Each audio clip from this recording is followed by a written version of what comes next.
Hello, and thank you for tuning in to The Christian Skeptic.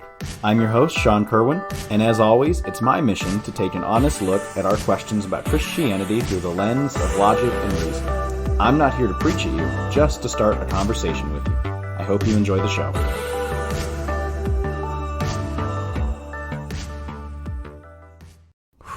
Okay, where to go with this one? You know, when I was thinking about this episode and what I was going to say, I was almost certain that I was going to compare this question, which, if you haven't read the title yet, the question is, why does God allow mental illness? And my initial thought of where to take our conversation today was to kind of separate mental illness into two camps. There's the mental illness such as Down syndrome and such as birth defects that someone in absolutely no scenario can control or choose or get out of. You know, there are diseases that are incurable that people have to live with for the rest of their lives. And I was going to take that question and liken it, and I'll still probably do this a little bit, but I liken it just to the general question of why does God allow suffering in general, which we have already talked about in this show. Granted, it's been a couple years, so maybe it is worth revisiting. And then there's the question of other mental illnesses. Although mental illness is probably too harsh a word for it, maybe it's mental health issues. That might be the word that maybe is more just culturally appropriate to use for things like depression and anxiety and loneliness and anger, right? Or uncontrollable anger. And certainly some of this there is a cure for. And so the direction I was going to take here was kind of a reassurance approach to say, if you struggle with something like this, you're not alone. And that's for sure true. And I do want to reassure you with that you're not alone. God sees you. Others are going through a similar thing. There's support, there's community, there's resources you can reach out to for some of these mental health issues. God's word certainly speaks to some things like this. I mean, read the Psalms, right? Pray the Psalms. That's a very key thing. Especially when you're depressed or anxious, right? When you're depressed, why are you so cast down, O my soul? Psalm 42, right? My soul troubles, my life draws near to hell, right? Psalm 88. I'm lonely, I'm afflicted, Psalm 25. Like there are ways to deal with that, and it's not always your fault. It's curable, it's treatable. There's a lot of nuance within depression, anxiety, loneliness, suicidal thoughts, all of these things. It's not always your fault. Sometimes it is. Granted, and that's the harshness of reality, that sometimes you have put yourself into situations, you've turned a blind eye to things, and those things have grown into horrible, horrible monsters that are now destroying and corrupting and ruining your life, and certainly that's true. It's not always your fault. Sin befalls all of us in different ways. There are definitely sins that are committed against us. Certainly people are products of abuse. Certainly people are products of neglect. Certainly people are products of failed marriages, failed parenting. Certainly people are products of those in power, teachers, pastors, aunts, uncles, grandparents, parents that you should be able to trust, and then you can't. And they betray you deeply, and they betray you in an ugly way, and it stings and it hurts and it leaves you with this affliction. Maybe it's PTSD, maybe it's something else, but you're afflicted and it hurts and it sucks, and you're going to need a lot of therapy and a lot of community and a lot of stuff to even begin to deal with this, let alone overcome it. But it's possible, you know? And sometimes it is our fault. Sometimes we make mistakes. Sometimes we enter into that relationship knowing full well that it was not going to be healthy from the get-go, right? Sometimes we get ourselves into too much debt because we want the new car and house and thing, and then the anxiety and then the crushing depression as a result of doing that sets in. And, well, that's horrible, but there's a way out. And so my initial thought was, I'll spend 20 minutes talking about those two sides of it. I'll spend some time talking about everything I just talked about, some time talking about why God allows suffering. And, well, gosh, you know, isn't it prideful to think that someone with a mental illness is someone worth looking down on, right? Like someone with a mental illness, someone who was born with Down syndrome, say, and I don't want to downplay Down syndrome, it's awful, or autism, or something like that, right? Like there's awful mental illnesses out there that I don't want to downplay, I don't want to discredit, but I also want to say, you don't know that person hates life, right? You don't know that person maybe isn't closer to the heart of God than you are. And so how dare you pridefully look down on them and think that they're less than you or think that they have a worse life than you. They might have a better life than you. They might be closer to God than even you are. It's like in John chapter 9, there's a man born blind and the disciples are looking down on him, right? And they're like, why was this guy blind? And they're debating wrongfully, of course, pridefully, sinfully. They're debating, well, his parents sinned. Well, he sinned, right? And that was just the common thought of the day and thought of that traditional culture was if an illness, an ailment, or misfortune had bestruck you, sin was the cause of it. And the ailment was simply God's punishment on your life. And therefore, if you have something wrong with you, God's punishing you. And he's mad at you. And you suck because you're a worse sinner than I am. And can't you see that that's just the worst way to look at it, right? And so, but I think we have an American version of this, where we look at someone and we think, poor them, God must not love them, or God must not be as loving as I thought he was because he made them, right? Or there must not even be a God because he made that mistake. How dare you ever call someone a mistake, if that's you? And that's what we get from John 9 with the blind man, that Jesus said, no, guys. Neither him nor his parents sinned. He was born blind so that the power of God might be revealed through him. And here we are 2,000 years later talking about him. Don't you see that his blindness was a blessing? No, it didn't always feel like it. Yes, it hindered him, and he probably was not as financially well off as the average person of his day and age, but he had an impact that transcends time and culture and myth and history. And you don't know what impact someone with autism or Down syndrome or Asperger's or any kind of disease might have in this world. You really don't. So don't you dare belittle one of God's children like that to think that you're in a better spot than they are. You don't know. They might be in a better spot than you are. God might use them more than he'll ever use you in your entire life sitting on the couch watching Netflix all night. Maybe that's not you. Maybe I'm being too harsh on you. So please don't take offense if I am. But I think it's a very key thing. And I'm thinking this way because so today, before I sat down to record, I was going to record earlier in the day, and I was going to record yesterday, and I didn't get the chance to, and that's okay. But I ended up opening up one of my favorite books of the Bible, and there's a lot of books of the Bible that I'll call one of my favorites, but really there's two that are kind of like precious and stand out to me. Well, there's more than two, but there's two prophets that I particularly like to peer into because they baffle me and amaze me every time I do. One of those is Jeremiah, and the second is Habakkuk. And so I was spending some time in Habakkuk today. And Habakkuk, if you don't know, is this prophet that he's what's called a minor prophet because his book is very small, his letter is small, but he's a prophet that lived in ancient Judah right before the Babylonian Empire was about to take them over. And he's crying out to God because this culture is so corrupt and awful and evil, and everyone's selfish and greedy and turning to idols, and they're sacrificing children. And he's like, God, why?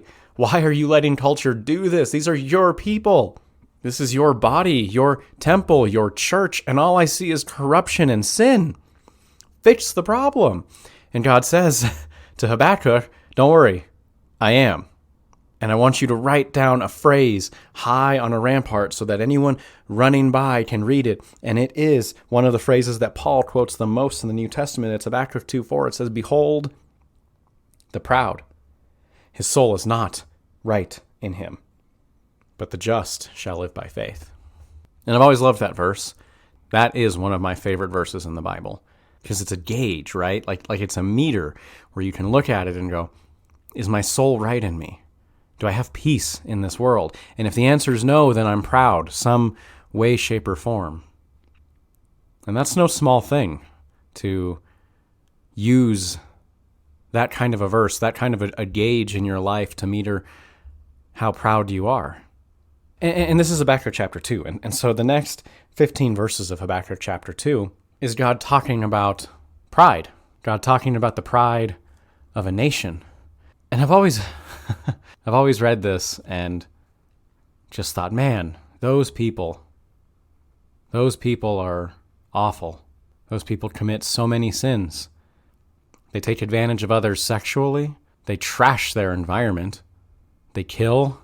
They expose others. They lie. They cheat. They steal. They plunder. They commit violence.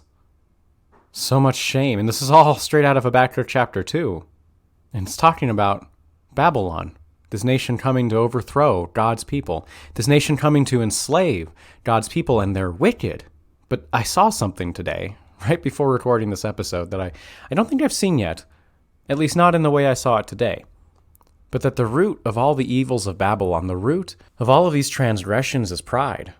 And I think there's something there that answers the question of mental illness.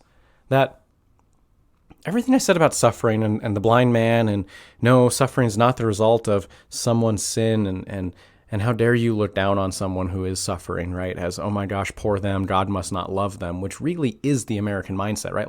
Like if you say, I can't believe in a God who allows suffering to happen, what are you actually saying? You're saying I can't? So what's put forth as the idea of God in the West is this loving, fatherly, heavenly figure who wants nothing but good for your life, right? And so then you say, I can't believe in him because suffering is the antithesis of love and good. Because if I love someone and I desire good for them, I'll never make them suffer. And that's not really true, and also not really founded in logic, because there's actually a benefit that comes from suffering. Go to a gym and you'll see nothing but suffering, but it's purposeful, intentional suffering. Consult a personal trainer and he will make you suffer, right? But that's good, because you'll become stronger, you'll become healthier, you'll live longer, right? Like 3 hours of exercise a week will actually reduce your risk of heart attack by 50%. 3 hours of exercise, anaerobic and aerobic exercise, right? And it's like, that's crazy. So if you inject purposeful, intentional, positive suffering into your life, it actually has benefits that go way beyond the actual suffering. And if there's truly a God of love, he'll do the same for us. He'll inject pointed, powerful, meaningful suffering into our lives. And the benefits of that suffering, if we go through it leaning on and wrestling with him, which, by the way, Habakkuk's name literally means one who wrestles, which I love, because Jacob is renamed Israel, which is someone who wrestles with God. And there's this theme in the Bible that it's like God's people should wrestle with him. And then Habakkuk, wrestler, sometimes also translated hugger, which is kind of like what wrestling looks like anyway, right? And Habakkuk has this book, this short 3-chapter book, and it's all his wrestling with God. And he ends it and he says, fine, God, if you make me suffer everything, right? And he says, if you take away the grain and all the cattle and everything, I'll still praise you, which is big in an agricultural society, because he says, you take away my 401k, my investments, my stock, my property, everything I own, and I'll still praise you. And that's how Habakkuk ends. Spoiler alert if you've never read it, but you really should. It's only 3 chapters, and it's one of the best books in the entire Bible. Wrestle with God is what I'm getting at here. Maybe God allows suffering, and God doesn't answer all of our questions, because wrestling with God is the thing that's best for us. So certainly that's true. Another reason why that's true is because Habakkuk chapter 2 looks at all the things wrong with Babylon and says the root of it is pride. And I think there's a third category of mental illness that I regret to inform you all I am deeply, deeply sick with. That's pride. That's human pride. That is this idea that I can sustain myself, that I can sustain myself intellectually, that I can sustain myself spiritually, that I can sustain myself emotionally, that I can sustain myself relationally, that I can sustain myself in anything in life on my own. And I can't.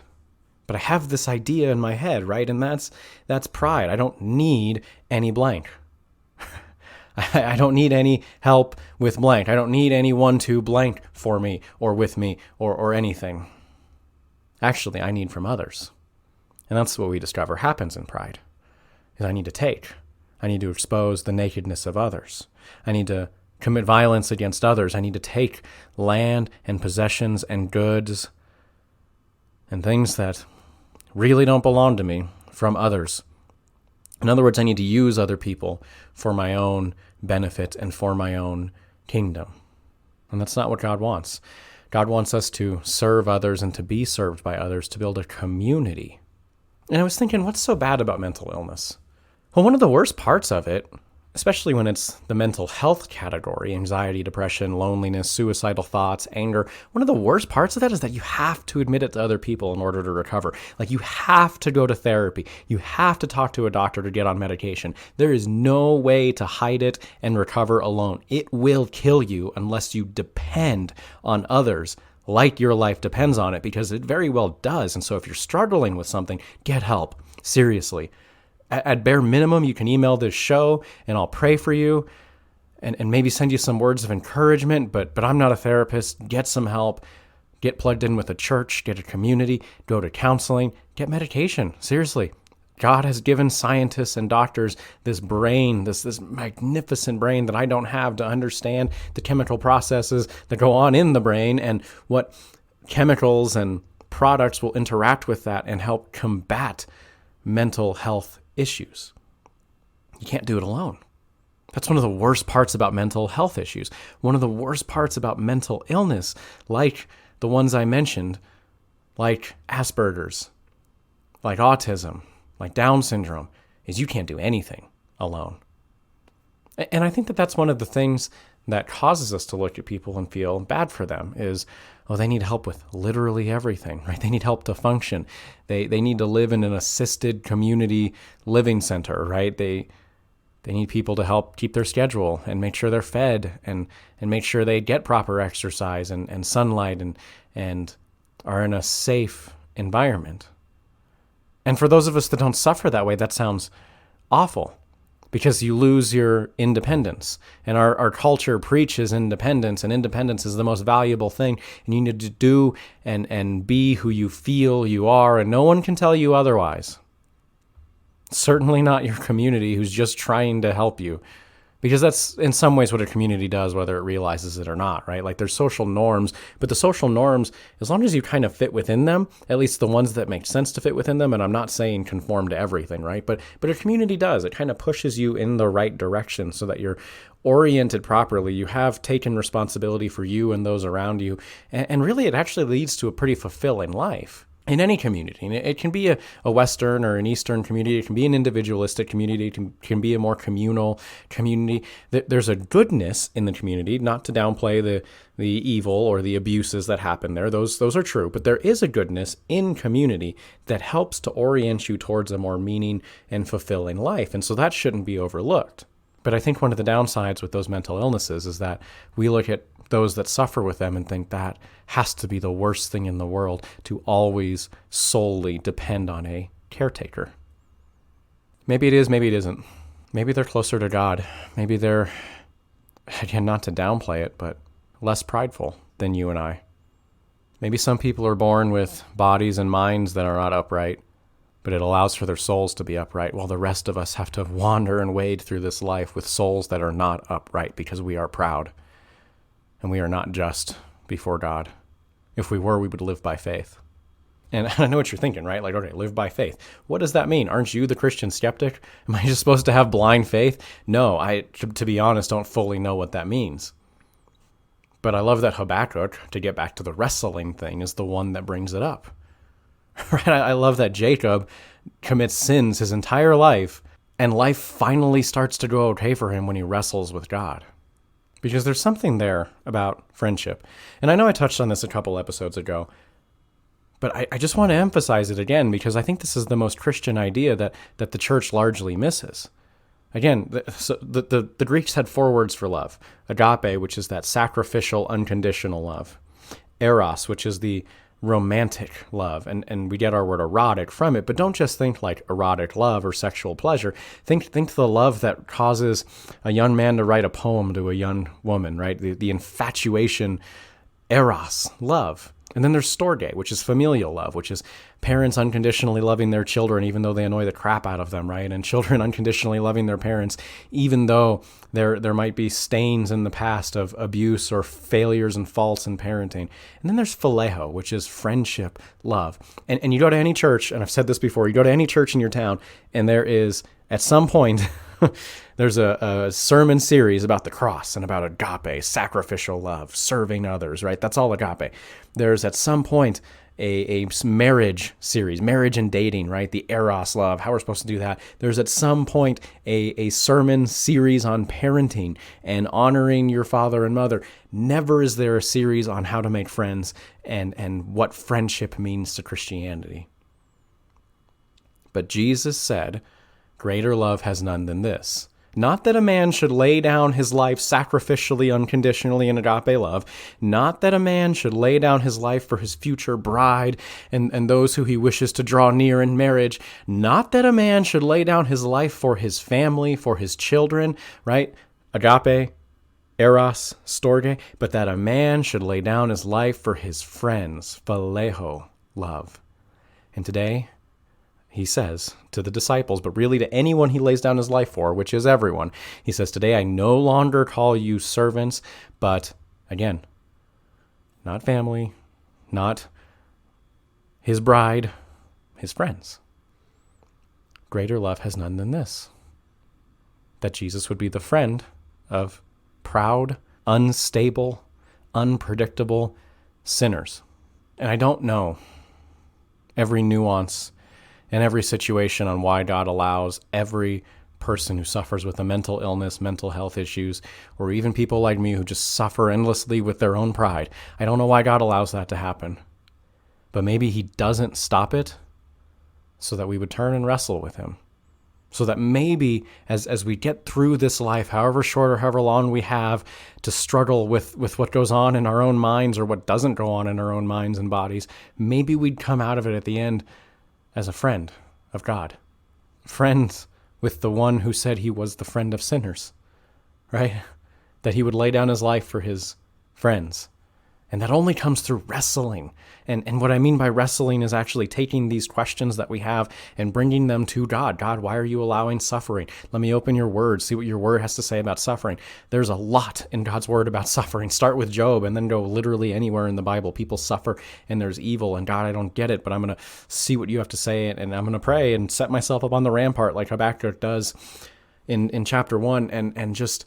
why are you allowing this? I'm going to wrestle with you in this. And there's something there where it's like, if you're the kind of person that wrestles with God, you're the kind of person that's friends with God. And if you don't wrestle, and if you just blindly trust or blindly distrust, you're not God's friend. Or if you shun away from the hard issues and say, oh, I don't know the answer to that, but whatever, I'll figure it out next side of heaven, right? Are you really even God's friend? Friends talk to each other. Friends wrestle. Friends delve into the hard issues together. True friends do. Jesus said there will be many people who stand before him and say, Lord, Lord, did we not prophesy in your name and cast out demons and do many mighty works? And he's going to say, yeah, but we weren't friends.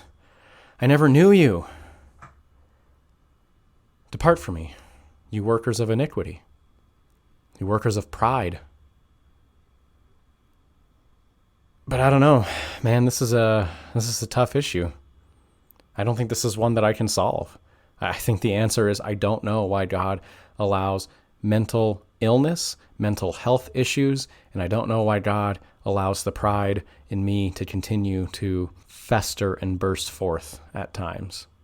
But I'm interested in your thoughts, so as always, let me know what you think. Email the show. Please like, follow, subscribe, whatever the platform you're listening to this show on prompts you to do. It genuinely helps.